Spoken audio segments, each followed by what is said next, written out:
Jo, mit navn er Vind, jeg er 21 år, og jeg er breakdancer. Ved siden af, der gamer jeg, og så dyrker jeg parkour. Så, hvad er det, der driver mig til at dyrke den her sport, som jeg nu gør? Jo, det er det her med, at det er anderledes i forhold til så meget andet. Altså, man kan gøre det her hvor som helst og når som helst. Så min dansesal, den ligger herinde. Vi går lige ind.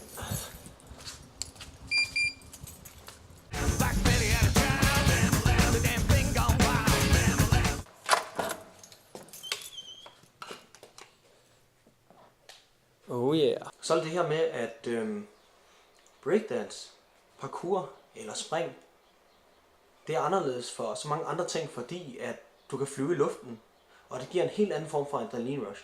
Og det er det, der gør det så super fedt for mit vedkommende. Fordi jeg kan bruge min egen krop på en helt anderledes måde. Og det er det, der driver mig. Okay, så de her ting, der er vigtige ved en dansesal for mit vedkommende, det er blandt andet gulvet her.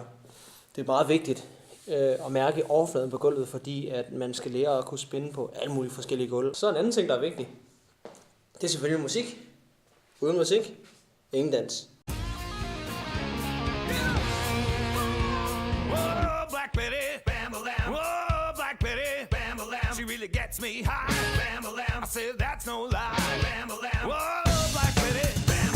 Nu vil jeg vise jer, hvordan jeg opdagede min passion første gang. Det var sådan, at min bror, han viste mig den her video her.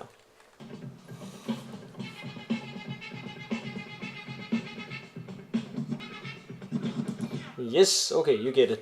Så, det var sådan her, jeg opdagede min passion. Det bedste ved breakdance, eller bare generelt gadeidræt, det er det her med, at for mit vedkommende, der kan man hjælpe andre mennesker, og det er det, der gør mig super glad.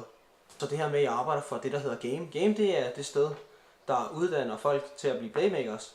Nu har jeg taget et par uddannelser derinde derfra, så jeg kan undervise i både parkour og i dans.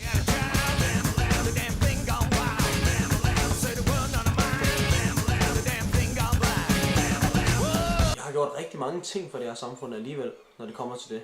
Jeg har været med til forskellige events og gøre en forskel. Jeg har været ude og optræde for John Kerry. Jeg laver min egen gadeidrætsevents, for eksempel Gadeidrættens Dag her i Odense. Og jeg vil jo gerne blive anerkendt som ham, der danser. Så jeg var til Roskilde Festival her forleden, og der var vi ude at battle, og vi vandt det hele.